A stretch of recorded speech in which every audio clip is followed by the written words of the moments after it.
Hello, everybody. Welcome to the Music Production Podcast. I'm your host, Brian Funk. And on today's show, I have Laura Ferreiro, who is she's a brand and storyteller. She's a former music journalist, and she's founded the company Story Harmony, where she helps artists find their story and create the kind of picture that they put forward to their audiences. She's got a lot of experience writing for some pretty impressive magazines and companies like NME, Rolling Stone, Variety, and the LA Times. Very excited to talk to you, Laura. Thanks for being on the show today. Oh, thank you, Brian. I'm very excited to be here. Yeah, it's good to have you. We should say that maybe a little shout out to Ariane Peraz for putting us together, in touch. Ariane is so great. I was listening to your episode with her recently, and I learned so much, even though I already know Ariane. It was such a good episode. Oh, nice. Yeah, I took a lot away from that, and a lot of people reached out too. They're very happy and learned things and got kind of the encouragement they needed, which is you kind of always needed, I think, as an artist and a creator. It's so valuable. I think you mentioned in that episode, like you can hear it several times and kind of intellectualize it, but it definitely bears repeating and helps to hear it in different ways in order to take it on board. Mm. Yeah, you know it even, and you have heard it, but it still creeps in, like the doubt, the lack of confidence maybe, or just the fear of sharing your work or putting yourself out there. And I always appreciate any reminder I can get. And she had a lot of great wisdom, a lot of things I wrote down for myself to take away. Yeah, same. I took a lot of those tips to heart as well. I think they're things we all experience at one time or another. Mm. Yeah, and you're kind of in a parallel universe, I'd say, right? With what you do with Story Harmony, your company, telling people about, or helping people tell people about their story and their mission. I thought it might be just nice to have you tell us a little bit about what the company is and what you like to do with your clients. yeah, absolutely. So Story Harmony, with that, I work a lot with musicians and creatives to help them powerfully tell their story in a way that magnetizes their ideal audience to them, and that also feels really authentic. I work on creating narratives, that are genuine, that will really connect with their audience. And, I guess the truth of the matter is, like, if you're a musician, you often hope that the music will speak for itself. And in some ways it does, but the truth of the matter is, if you're an independent artist, you're also running a small business. And, if you want to make a career out of it, or at least, part-time career out of it, and that entails some branding and storytelling, so people can connect with you on a level that goes just beyond your art, and where they can, get to know about the struggles you've been through that have led to where you are today, the other things that you care about beyond music, and why you decided to create music in the first place. I feel like those are some really powerful touch points that resonate with your audience. And you said it well. I think so many of us, myself included, like to think the music will speak for itself, the art will speak for itself. And I know, this should be obvious, because every time I hear some music, somebody plays me something, I might say, who is this? There's not like just absorbing it for what it is all the time. It like immediately goes to who did this. And a lot of times that can drastically change my impression of it and whether or not I like it or how it affects me. Yeah, I think you want to go deeper, and someone whose music you really admire, I think it adds a whole other dimension and a certain amount of like loyalty as a fan when you get to know the person behind the music. And that's, and it's not always so obvious, especially to do it for yourself. Like even I, as a journalist and a brand storyteller for many years, like when turning that lens on myself, it can be so challenging to know like what might resonate with others. And I think it's great to have an outside perspective. Since I have a background in music journalism, a lot of what I did for many years was trying to find the most compelling story angles that weren't just about, what the recording process was like for a new album or something like that. And so I feel like I got really good at identifying those and going a bit deeper with artists than just, the recording of their latest project. So that kind of, I think, put me in a good position to be doing what I do with story harmony. Yeah, it's especially hard for yourself. In fact, just recently, somebody I had on the podcast said to me, yeah, he had enjoyed the show, enjoyed talking, and that he saw the picture I have of myself, which I haven't put a lot of thought on. Just picture me, I'm wearing sunglasses, just kind of standing there, and I think what he was saying without saying it was kind of like, you kind of looked like you weren't going to be that cool, like you're gonna be a jerk or something, but you're really friendly and open. So it got me thinking, like, oh, like I guess I got to change that, but but it's something like you don't really consider about, or at least I don't often consider just how that presentation is I think really hard about what I'm making and what I'm doing, but then it's the person that I have to put out there that I don't even know what to do. It's a very tricky thing. I mean, of course, you want it to be authentic and not just some sort of artificial crafted image that you think will resonate with others. You want it to reflect who you really are.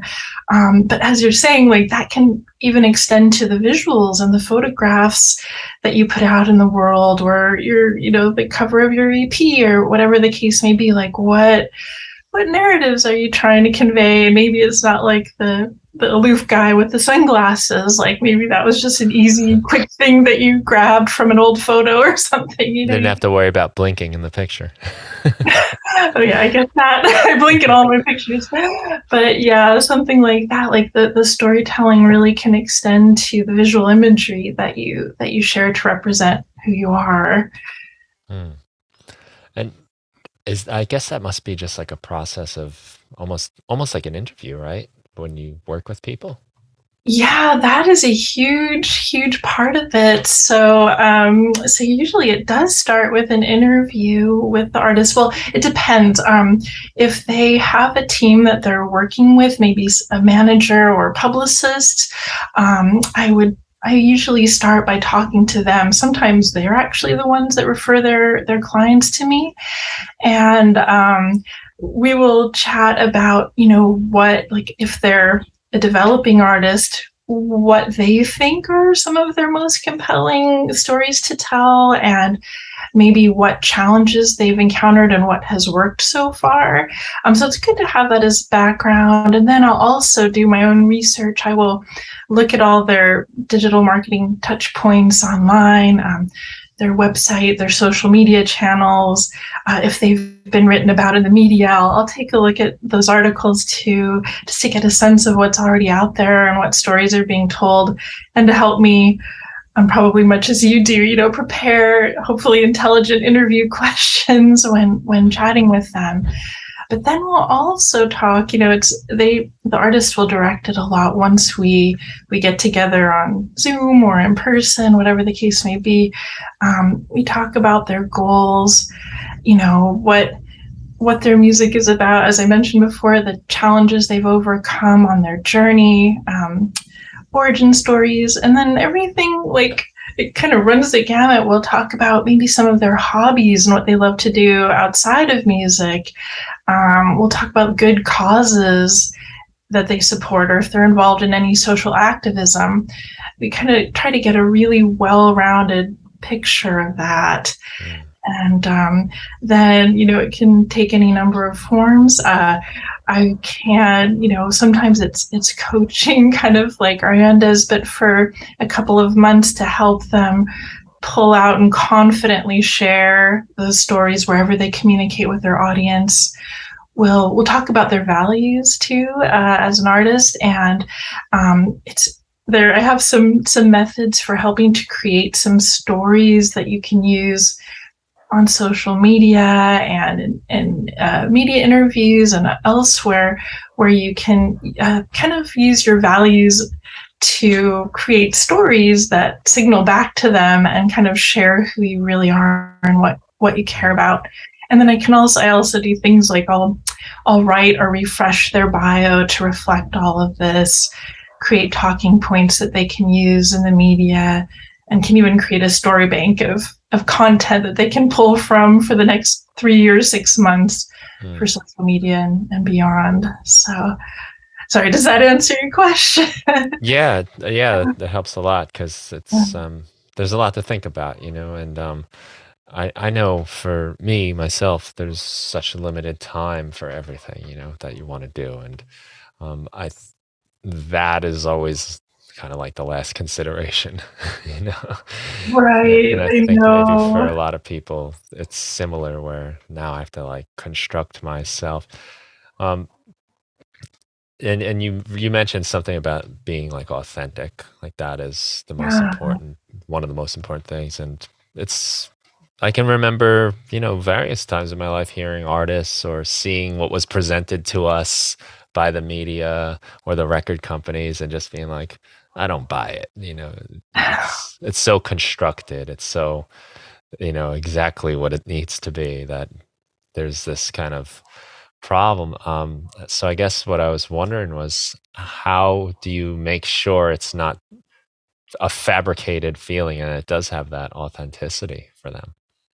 Yeah, so I think a lot of it is about kind of asking tough questions that might make make you feel a little more vulnerable. And if an artist is willing to open up and share honestly, that really helps a lot. And of course, we discuss what they feel comfortable putting out into the world and what they don't. Like, you don't want to, there's certain things that they might not feel comfortable sharing, and that's completely fine. But I think it's just kind of about tapping, not to get too woo woo, but like getting out of your head and into your heart more, and trying to think of who you are as a person, and what qualities you want to share with the world. And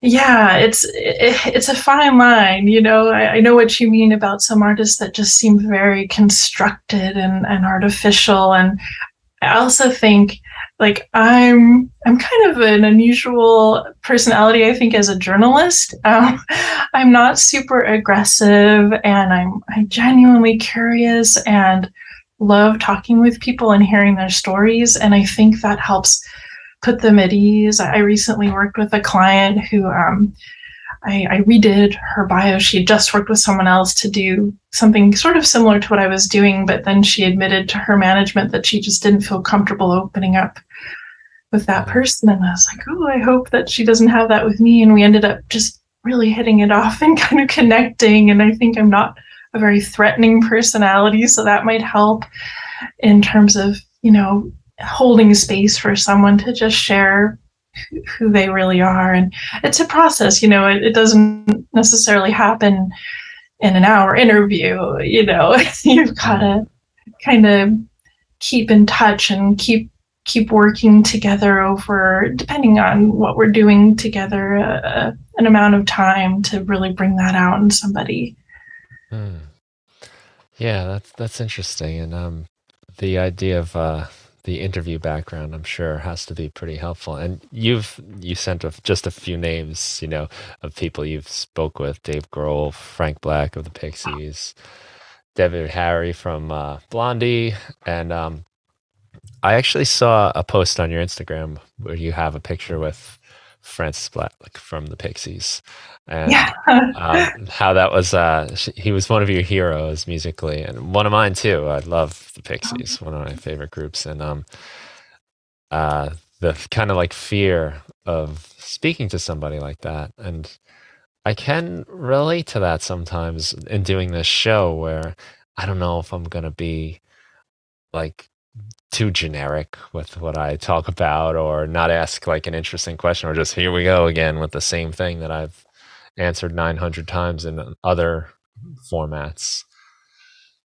Um, how do you think you differentiated yourself where you were able to keep those interesting conversations going and get those kind of new pieces out of people when you spoke with them?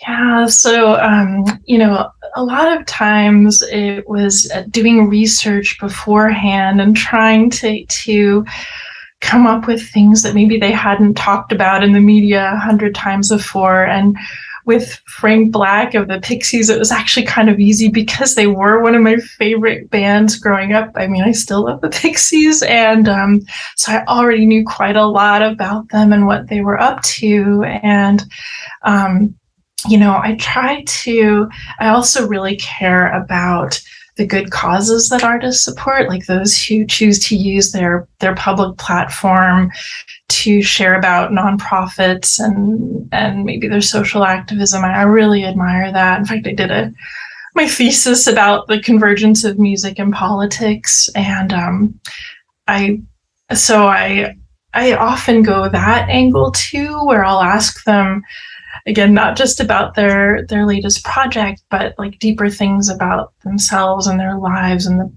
their passions and the causes they support. And so I try to, I'm not always sure what I'll hit on or if there's going to be anything there, but I really try to go to some places that might not be the most obvious things, if that makes sense.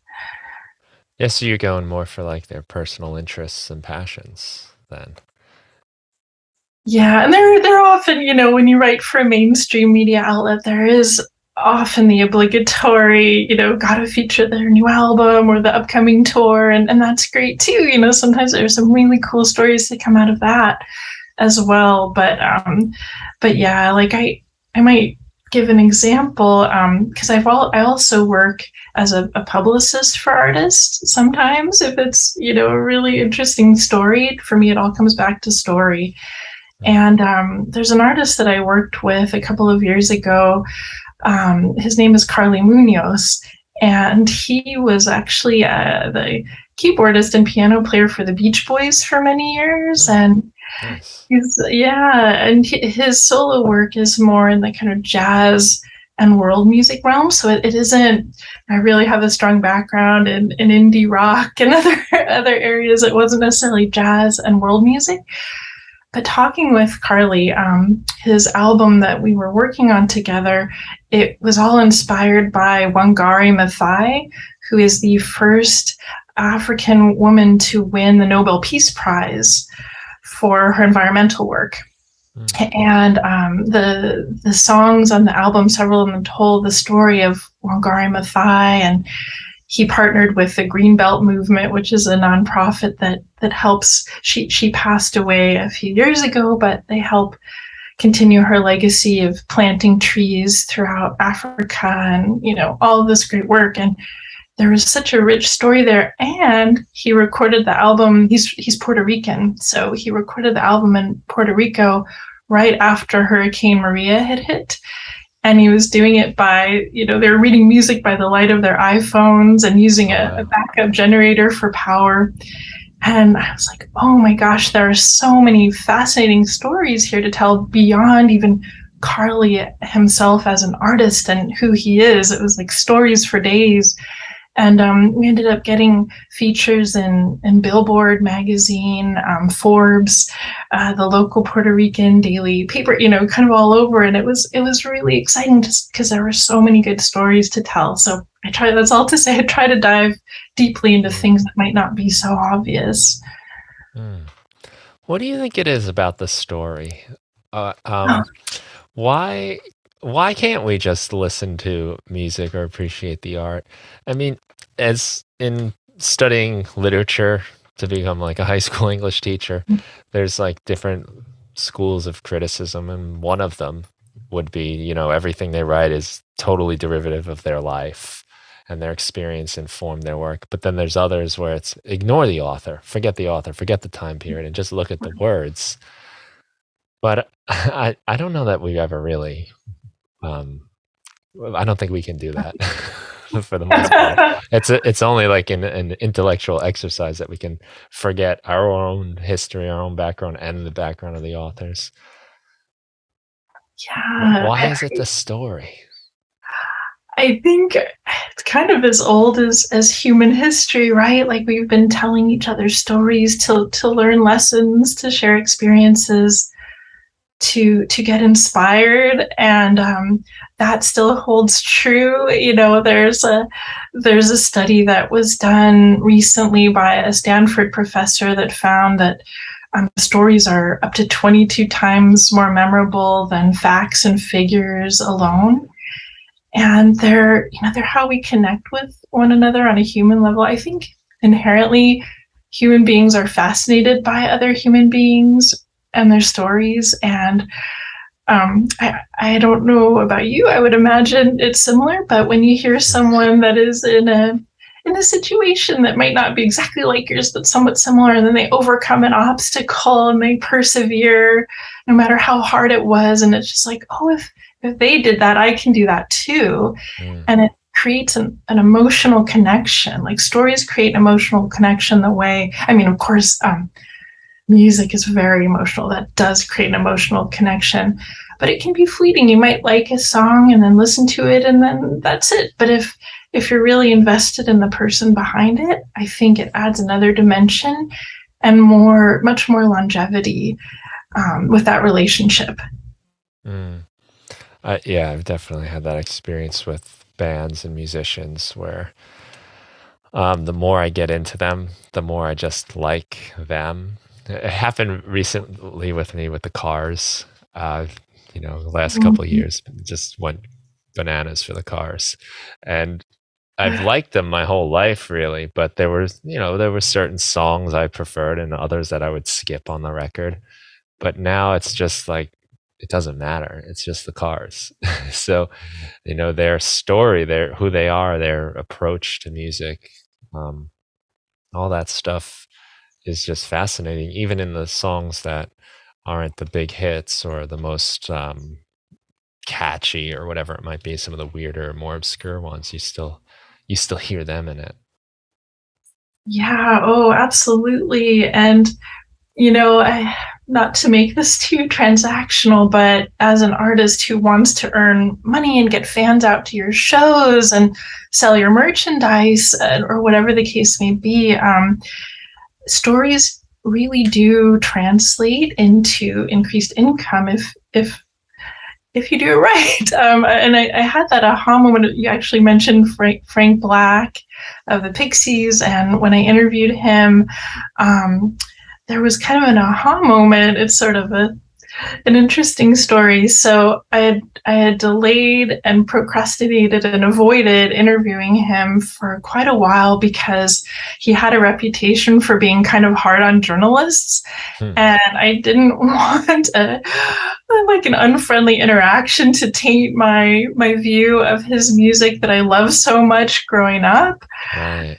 So I put that off, and then it turned out like my editor assigned me an interview with him, so I couldn't avoid it any longer.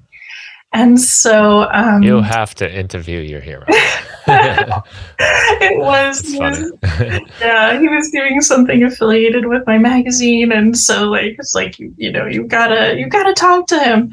So he performed at a little club in LA, and I was so nervous during his whole show because I was talking to him after his performance, and I went backstage into the green room, and there he was, and my heart was just pounding. And he invited me to sit on the couch next to him, and we just started chatting, and he was so friendly and down to earth. And beyond the formal interview, he told me places to go along Route 101 where I was going to be traveling, and we had a glass of Chardonnay. It was a dream for such a big fan, and so then I went off and I wrote the article, and my editor made some changes to it that weren't entirely accurate. And this rarely ever happened. This might have been the only time that I remember this happening. And I was like, but this, and I I flagged it up to him and said, this isn't quite accurate. Can we please change it? And he decided against doing that. He left it the way it was. And I was really upset by that. I was like, oh, that's not okay. It's, and to boot, it's one of my favorite bands. And so it was really troubling. So as it turned out, about a month later, I ran into Frank Black at another show. And I apologized. I went up to him and I apologized for the article that came out. And my heart was pounding and I thought he might be really upset about it. And he just took a deep breath and he smiled and he said, "Don't worry. It's stories like the ones you tell are how I earn my living and feed my family." And it kind of clicked at that moment because, I've always loved music and music journalism and sharing about the bands I love. And I thought of it more as a way to expose people to different artists and different music. And that's what I loved about it. But in that moment, I was like, oh, yes. And it also shares their stories to create more interest in them as a person and what they're doing. And that can translate into more concert tickets sold or more merchandise. Or at that time, they were also still selling some records, So anyway, that was kind of a neat realization that ultimately ended up sort of shifting what I did. Yeah, right. Because it gets you, that's an interesting connection to what you do now, even. Right. Yes. Yeah. I could imagine that it would be such a shame, right? If like you had to then change your opinion of one of your favorite artists based on your interaction. Because I guess I said it to you in the beginning of our show that I always like to give my guests, if there's something you don't want to go on, we'll edit it out. Mostly what you hear is what you get. But if something comes up and, I shouldn't have said that, or I gave away too much information about a secret project, I don't want to be the guy that's like, I got the scoop on you, like the evil villain news reporter or something like that. So I can imagine that a lot of people in the spotlight, famous artists, would be protective of that, and maybe a little, if not confrontational, but at least guarded against, journalists. Yeah, that does happen. And thankfully, it definitely hasn't happened with me too often. I think just, not that I planned it this way, but by nature of my personality, I don't, like I mentioned, I'm not super aggressive. So that might make it a little bit easier to feel like they can open up. But I did have a very unexpected encounter. I won't mention any names, but it was backstage at the Coachella Festival, and I was talking to a pretty big EDM artist. He wasn't quite so big at that time, but I saw a lot of potential in what he was doing, and I was excited about it and wanted to talk with him and get him some coverage in a major publication. And I didn't realize this, but another review of his album had just come out in my magazine that I hadn't read yet.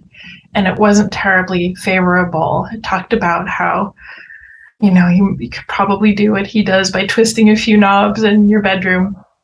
And he took it out on me, definitely. And this was all on camera as well, because I was doing camera interviews, and it was painful. And ultimately I was very taken aback in the moment, but ultimately I realized, okay, that wasn't about me.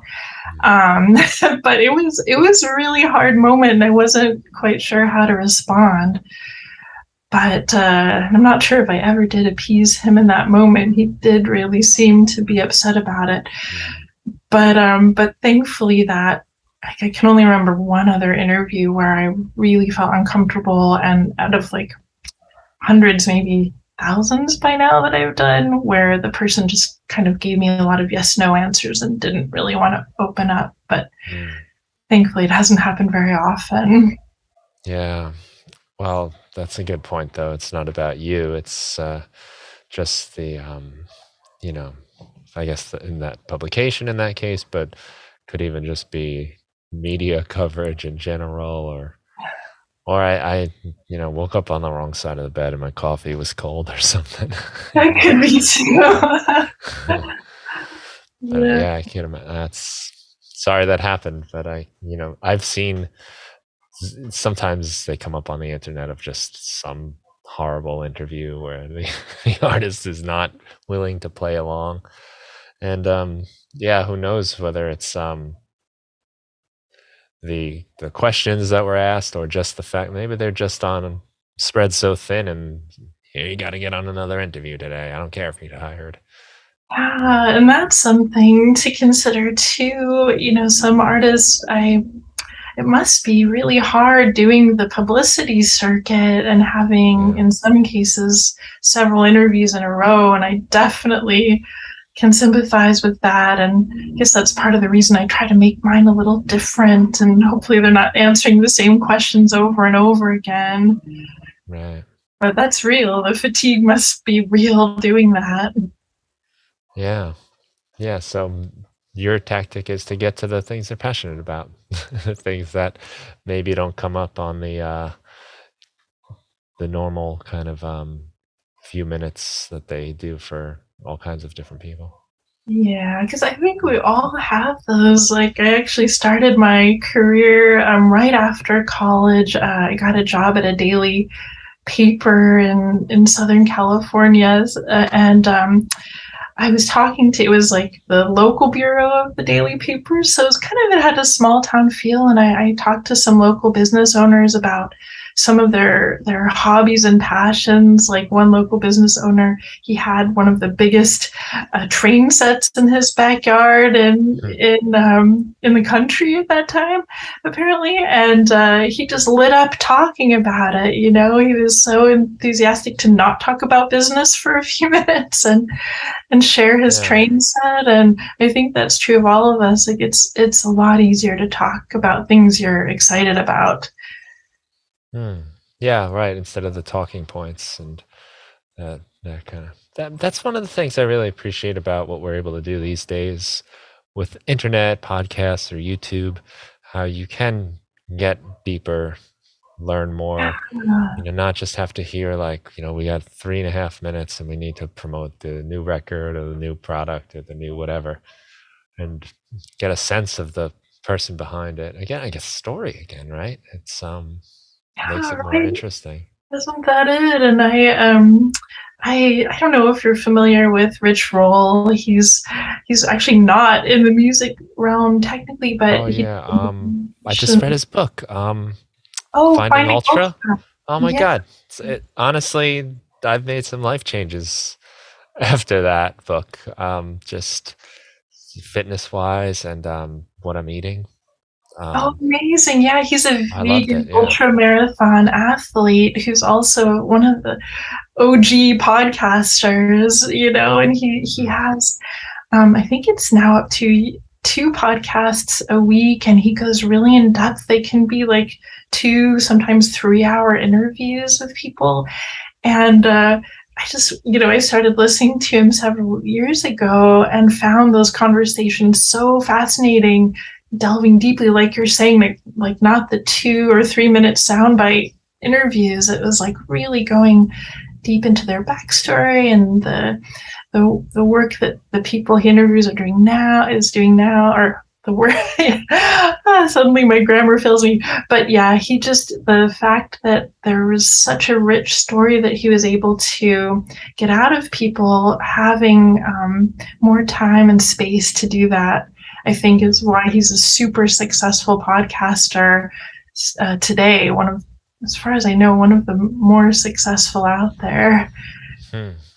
I have to listen to it. And this is the second day in a row I've said that too, because I got turned on to the book by my friend I play music with, and he brought up the podcast, and just funny because and his when I think back to the book, one of the most memorable things is his story of when he was climbing the stairs, at like 40 or so years old, and out of breath, and just saying like, that moment of realization where something has to happen. Right, that led him on this whole journey to change his diet and become an ultra marathon athlete in his 40s, which is super inspiring. And I have to say, his podcast inspired me to start my podcast, which I began during the height of lockdown of the pandemic. Actually, I began it shortly before that, but then I launched it during the pandemic lockdown, called In Harmony, where I interview mostly musicians about the good causes they support and their wellness practices, because that's kind of another passion of mine beyond music and writing and storytelling is wellness. And so I have to say that Rich Roll's format and what a great job he does talking with people in a long form way are one of the things that inspired me to do that. Wow, that's cool. And I'm sorry I didn't come across that. I didn't know you had a podcast of your own. So I have to check that out. Well, you said it's Yeah, called it's In Harmony? In Harmony. Yeah, Okay. and And it's that's such a great idea for the you said the wellness practices and what else was it? social activism or Social, good yeah. causes. Yeah. Okay. Yeah, it was again kind of combining some of the things that I love that I know other artists are really passionate about too. Like I don't know if you know the band Sophie Tucker. They're a duo, and Sophie Hollywell is amazing, and she's very into wellness practices and a vegan diet. And then I talked to Katie Tunstall about some of the things that she is involved in with her social activism and helping venues survive during the pandemic. When we spoke at the time, when they were really being, threatened by the cancellation of all of the live performances, there's so many things to discuss on that topic or those topics.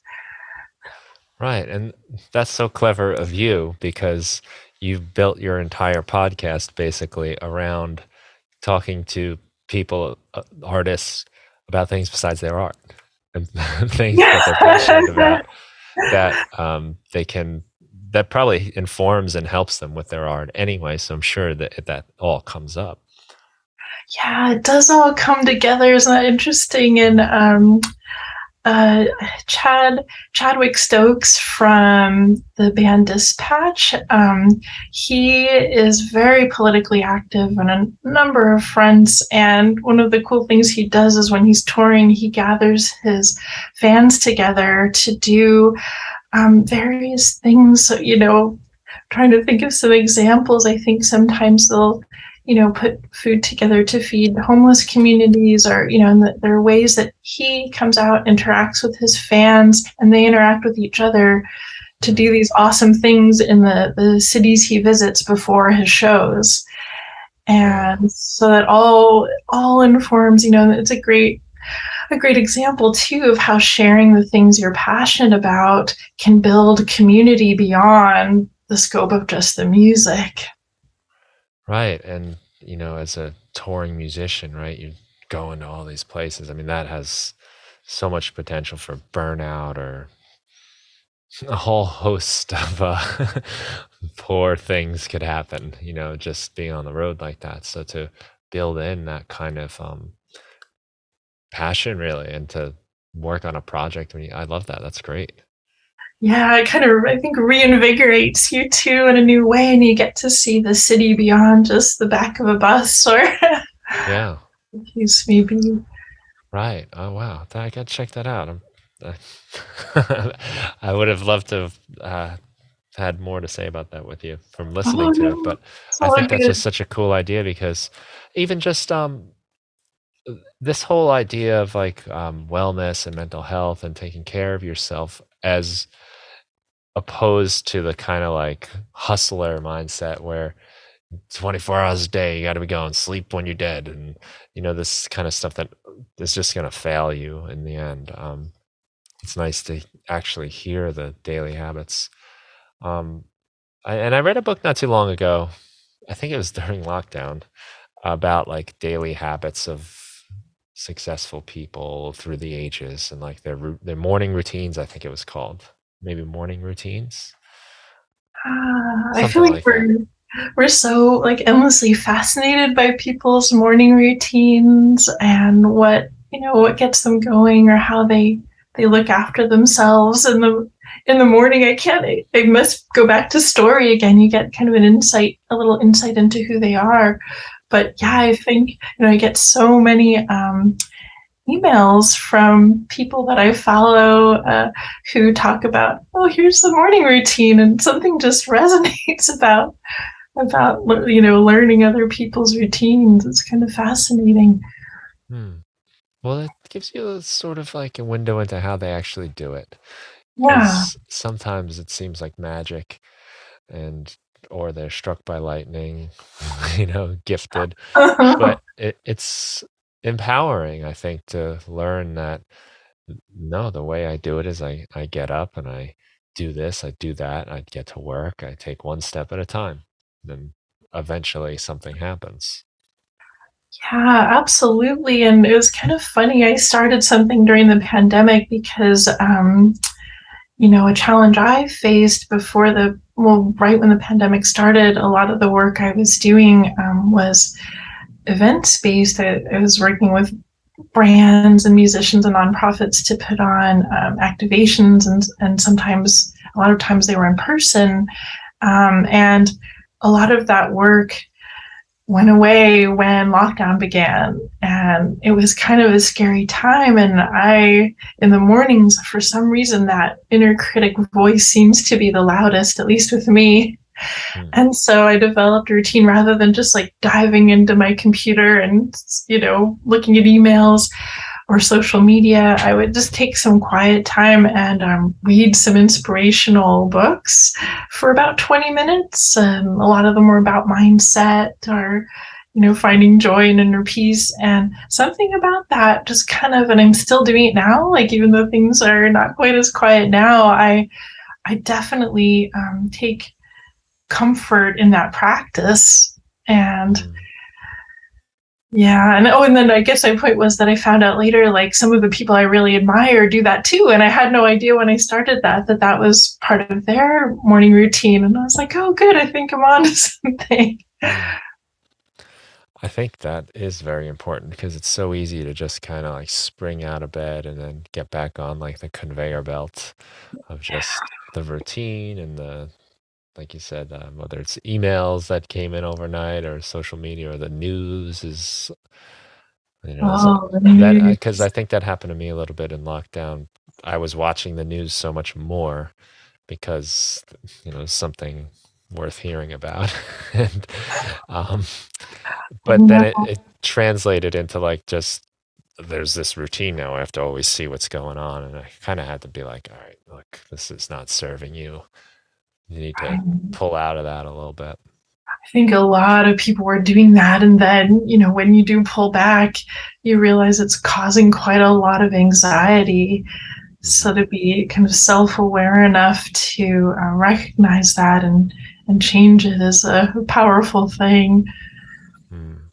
Yeah, it's hard because I think a lot of that, the stress of life and anxiety, it's not like necessarily always one giant thing. It's all these like little things, almost like little apps on your phone, eating up CPU power constantly, and it just drains you throughout the day. Yeah, it's true. I try to check in with myself because, social media is also a powerful marketing tool, for better or for worse. It's where a lot of people spend a good amount of their time these days. And for me, myself, I try to follow people that are inspiring, that like add light to the world in some way. But even so, there are things that are triggers, even sometimes vacation photos when I'm like grinding away at my desk and I'm like, oh, so and so's in Tuscany. What am I doing with my life? That still Yeah. gets in. And I try to be aware, like when I am doing that, I think, oh, this isn't making me feel good. I'm going to do something else now. And Mm. rather than continuing to scroll. So It does take, is because obviously these apps are designed to be addictive, give you the dopamine hits and the whole thing. So it is good to be mindful about your interaction. They can also create a great sense of community and build community. And I love it. Like, I don't know if you saw during the height of the pandemic, Lizzo, the artist Lizzo is also very much into meditation. And so she started running some meditation live sessions on her Instagram that Hmm. she led, and she'd play the flute a little bit and, do Hmm. some things. And Oh, cool. it got like, millions of views and some great media coverage from some major outlets because she's doing something different. And I think that kind of brings it back to like sharing more of yourself than just your music can really resonate with fans. Right, And that's right. a powerful, positive use of those social media platforms. Hmm.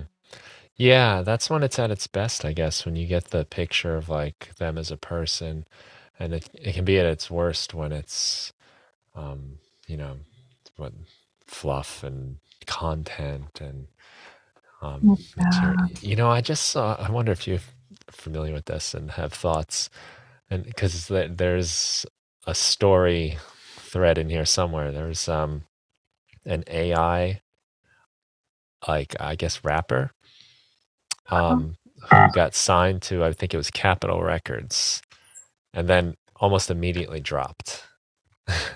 So I'm gonna just type it in, just FN Mecca. FN Mecca, I guess, is what the AI rapper is called. And I think what happened here, if I'm looking at it, is that the story that they were creating was, obviously this is fabricated because it's not a real creature, right? It's an artificial intelligence, like a avatar or meme.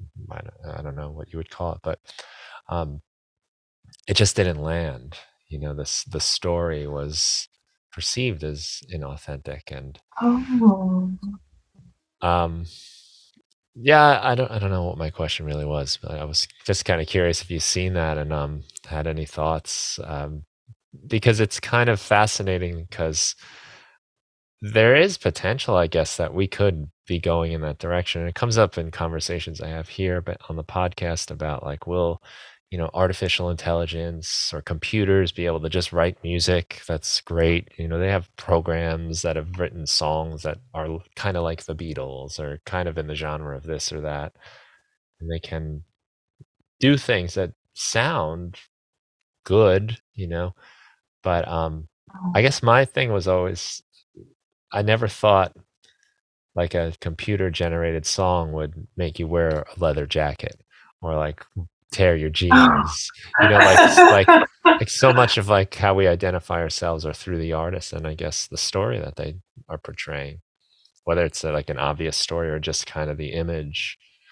Um, it's so yeah. true. That's fascinating. I'm not familiar with FN, but I'm not surprised that like that story didn't resonate because it is artificially generated. Like that's what AI Right. is, right?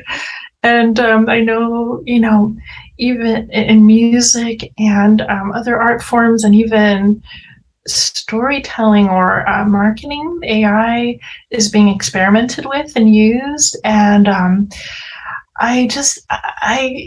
at first, sometimes you might have a little bit of fear around that. Like a lot of industries, like, gosh, am I going to be replaced by AI? But especially when it comes to art, I don't think that will happen. There might be some supplementary uh, works of art created by AI that might, maybe they'll go viral or be successful. But I don't believe that it will replace authentic human connection. I don't think there's a way to simulate that with Mm, technology. mm. There is that website, and I'm drawing a blank on the name right now, where you can type in text and it creates like AI art from the words you put in. Um, Yeah. and it's it's like weird. It's almost like the way you remember a dream looks, you know. Oh, It's yeah. because like I guess because of whatever it is, like it's just kind of mushing together images on the internet based on what you typed in. But it seems like it's been this sort of like trend I keep seeing where people put in AI art for these few phrases and something funny comes up. But it's not art necessarily. It's kind of a novelty. Um, so I Yeah, guess I could see what you're saying. Like there might be something like an AI creates that's like amusing for some reason and goes viral, but yeah, it's just kind of there's a weird disconnect. And this story of the FN Mecca is interesting. And I guess they had some choices in the presentation that were exploitive and um, I think like he was using the N word in his raps, and he was also there was like a video of him being beaten by police, and so they're kind of like pulling wow. yeah, like a lot of stereotyping I and was gonna like say, s- yeah. cash not cashing in, but like capitalizing on whatever might be happening in our society and the hot buttons, sticking the hot buttons in there, like with this AI thing. So it comes, I mean, it's so fabricated that it's kind of like insulting. That's the impression I'm getting just hearing you talk Yeah. about it. I'm definitely going to look it up Yeah. after we There talk. was like a story gone totally wrong here. Wow, it's good to see examples of things that just don't work and kind of deconstruct why. And I think here it's exactly what you're saying because it's so inauthentic and constructed in an artificial way that it just doesn't ring true because it isn't true. Mm. At the same time, though, um, it just kind of popped in my head because he kind of looks like a cartoon. He looks almost like Pixar. Isn't it interesting how we can have stories, told like animated stories, which aren't real as well, and they can touch on you That's know, true. these challenges that we face as people, society, and culture, and move us. Yeah, absolutely. I think it's like oh, there's a scientific explanation. It has to do with feeling empathy for characters even when they're not real. And in that like in the movie Coco or something, the animated film Coco, I was like crying in parts of Yeah, that. And I think we know that these are our fictional characters and we can really empathize with them, but I suspect in the case of FN Mecca it's an arena where you do expect authenticity from the musicians that you right, love, right. right? I was thinking also, speaking of animation, of the band Gorillaz, Hmm. and started by Damon Albarn and having so many incredible collaborators over the years, and they're a fictional cartoon band behind it that's all animated and even appears on stage as on screens as these animated animal characters mostly, and Murdoch and all that guys. But Hmm. I think we know that Damon Albarn and many real people are behind this fictional creation, and so it adds an air of mystery and intrigue, but yet ultimately there is the story of the real musicians behind that, Hmm. and it's just ridiculously good music. Yeah. Yeah, and we do that. You're right. Like even like a stuffed animal can like really you can almost feel for it. Like don't leave them out on the floor. And like Yeah. yeah. But I remember reading an interview or something about Walt Disney when he showed Snow White and the Seven Dwarfs in the theater, and that scene where she's laying there after eating the poison apple and all the dwarfs take off their hats, and like people in the theaters are weeping, and they didn't expect that. It was a surprise, like how emotional it made people because it's animated. It's not and it's not real. It didn't happen. It's not a real story.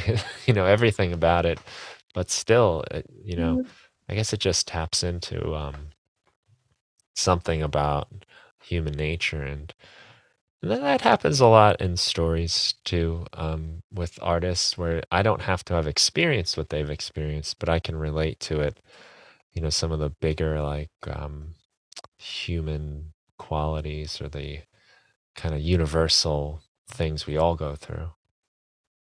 Yeah, that is another way that I feel storytelling is so powerful because, of course, we are all different and all unique, and each of us has our own story to tell. Which I want to encourage people to know that they're really valuable, even if you think your story isn't super unique or interesting. I've heard so many stories throughout my career, and I can guarantee you that your story and why you do what you do is completely unique, just like we all are.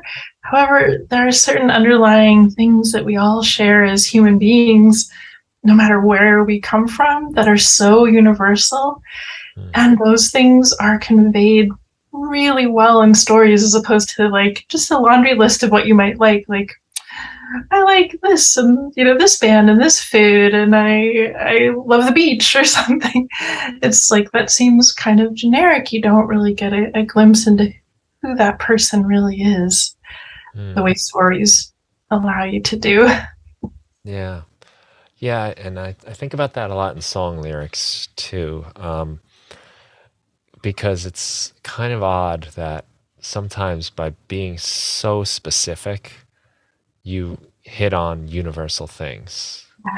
And I always think of Bruce Springsteen's album Nebraska, and there's like a song where used car where the mom is in the front seat and the sister's in the back eating an ice cream cone, and the mom's like fidgeting her wedding ring, and dad's test driving the car basically, and but like you don't have to have been in that car with a sister eating an ice cream cone or anything to get the sense of like the tension of like trying to make ends meet and trying to, there's so much to it that comes out that if he said like it's hard making it work in life that just wouldn't be the same, but like the symbolism of all of that stuff and the fact that it is so specific that it just you picture it so well that those universal things can come true. It's such a big feature in country music.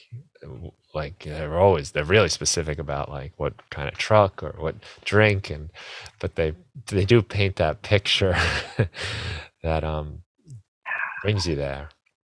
Yeah, oh, I love that about so many of our favorite artists. There certainly is universality in the specific, and like Billy Bragg is another artist that does that so well. Like he'll paint such an interesting and specific picture, but yet it resonates on such a big level that the storytelling element of it really brings you into the emotion of the situation. And I love that. And also when I work with artists, like I never ask them to be more vague in their experience so it can be more relatable to a greater number of people. Like Mm. that's not the objective at all. It's to really be specific about your own life experience, and in that other people can see themselves, even if it isn't the exact same experience, which it won't be.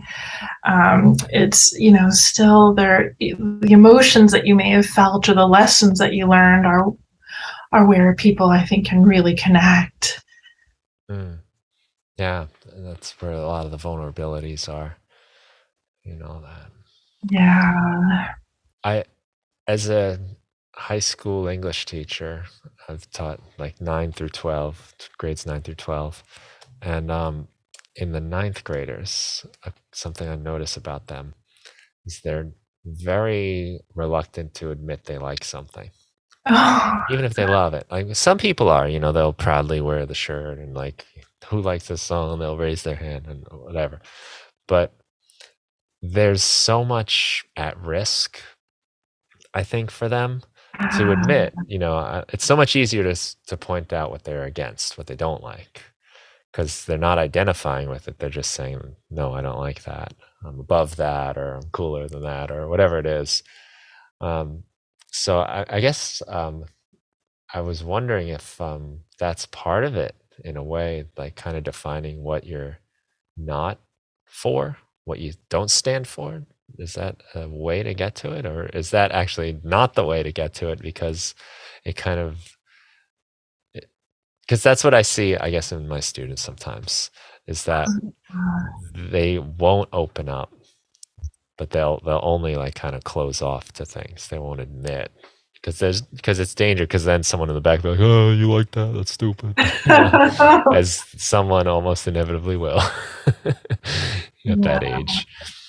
I guess what I tell artists and my other clients is not everyone is going to like you or like what you do, and that is actually a good thing, because you want to attract your people, not just any people. And it's not like you have to completely see eye to eye politically and on every issue, but you kind of want to find your tribe, and those are the people that will go the distance with you. So occasionally something might come up where they'll say, I really don't want to talk about this, but I see a wall there, and oftentimes there might be some things that they're working out personally, and that's totally legitimate.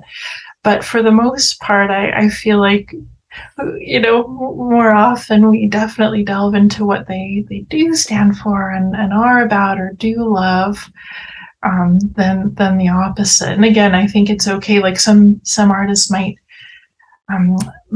be a little reluctant to share either on stage or on social media about causes that they support. It might be something controversial to some groups, like perhaps a woman's right to choose, right? Like if you have some more conservative fans, perhaps in Middle America, that might turn some people off. And are you okay with that? And I even, for my thesis, I even interviewed Yoko Ono about her work with John Lennon, and I asked her if she felt pressure to refrain from being political, and either on stage or in their music or publicly in the media. And she said yes, they felt tons of pressure from all of the above, even from their managers and record labels. And I think it was because they didn't want their artists, who are making them a lot of money, to alienate anyone. But look at how it's become such a huge part of their legacy and who you think of them as people, who they are. Right. And from this lens, many years later, I think it really defines them, and was only helpful and beautiful that they share it in that way, even if they did turn some people off, which I'm sure they did. Yeah, I love the Beatles, and I read about how they were really pressured not to reveal anything about it, what was going on and what their feelings were. And as a result, they kind of had a little period there where they were kind of like, Rolling Stones came out and they were edgy and tough, and the Beatles were kind of like, for, I don't know, like little kids or something, until they like admitted that they smoked pot and did drugs. And then they kind of they were like, we're not going to lie. And they started speaking out on like things more, and that kind of gave them like credibility again, even though a lot of people didn't like that. They didn't like seeing them. They're cute, clean cut Beatles with beards and opinions.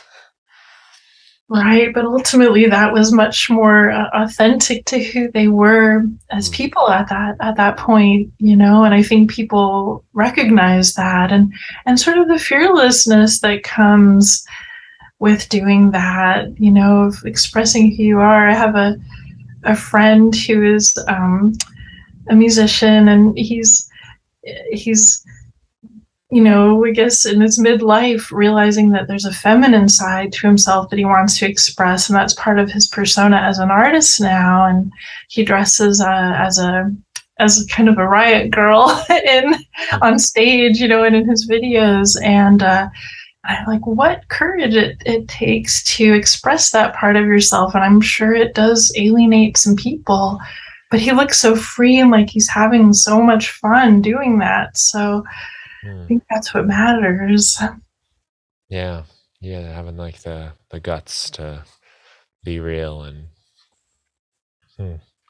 I guess Yeah. that's a tricky thing to figure out too. I guess that's where people like you come in, right? Where you can kind of help figure out what would work, what's comfortable, and what's representative. Yeah, absolutely. That's a big part of what we do. And then kind of figure out, on the more business side of things, like how to best share those story elements, where to share it, where your audience might be, and what might, like, it might be different what you share if you're trying to get a record deal, for example, as opposed to what you share with your fans on social media. So, not that you share conflicting stories, but one story might resonate more with certain audiences. And that's one of the things too, I guess, in addition to being authentic, when you're doing marketing, some of it is about knowing your audience and what stories might resonate. Like with journalists, for example, when I've worked with a lot of baby bands, and written their bios, they might start by saying, "Oh yeah, I was working at a cafe, which is where I met my bandmate, and we dated for a while, but we're not dating anymore, and that's how we started the band." I'm like, oh, okay, well, there's not a super compelling story there. Like, let's go a little deeper and broader, and that might be fine to just share on Instagram, just casually once or twice. But the media, they will not care about that, So. It's a lot. It's a lot to think about, I guess, Sorry, I hope it's not too overwhelming. I think it is a little overwhelming. But Okay. but it's not impossible, it's a lot to think about, a lot to consider. And I think you can also, you're not stuck in it either. You can try it out and see what feels good. And Absolutely, and it evolves we over all time. change. And again, if we go back to the Beatles, like they've changed many times, and the ones that we still have with us are still changing and still evolving and doing different things. So there's nothing wrong with that, I think. And yeah, I suppose, to get back to what you said about being authentic, that's really the real thing. And sometimes being authentic means you've changed and you've grown. Yeah, absolutely. I've worked with a lot of mid-career artists or even late career artists who are doing things very differently than they did when they were younger, and we'll look at where they are now and what stories they're telling through their music and elsewhere at this point in time. And it certainly changes as time goes on, and that's completely natural and a good thing. Yeah. Yeah. So Laura, you offer some consultations, right? Like people can set up some to talk with you if they're interested in pursuing this further. I do, absolutely. Yeah, if any of this resonated, I would love to chat. Just a no commitment conversation. My website has a lot of information. It's just my name, lauraferreiro.co. .com was taken, so it's .co, and that's a good place to find me. I'm also on Instagram at Laura.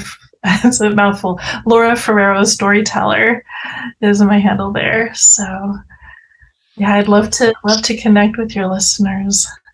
Yeah, and I'll put that in our show notes so people can just click on it so they can find you.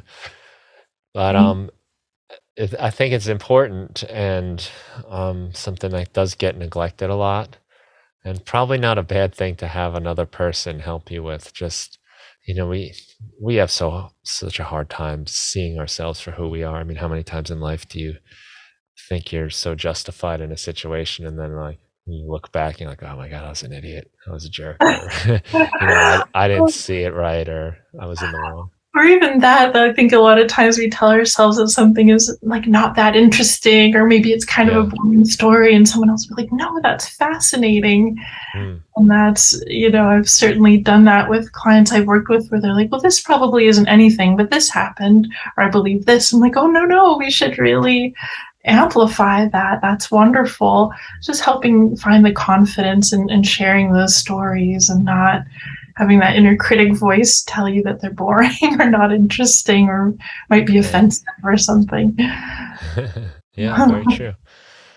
Well, cool. I love talking to you. Thanks for sharing all that and some cool stories and a lot of good takeaways about presenting ourselves as artists, musicians, or people, really. I guess this certainly would apply to life a bit, I think, too. So I Yeah, appreciate and you taking the time. yeah, thank you. I'm such a fan of your podcast and what you're doing. So thank you for having me. Oh, thank you. Check out lauraferreiro.co and sign up for a session and maybe get the story rolling a little bit. Probably learn a lot about yourself too in the process, I imagine. Yeah, a few some clients Mm. have told me that, and that's the probably the greatest compliment I can get is that. Yeah. Well, thanks again, and thank you for listening. Have a great day. Thank you, Brian.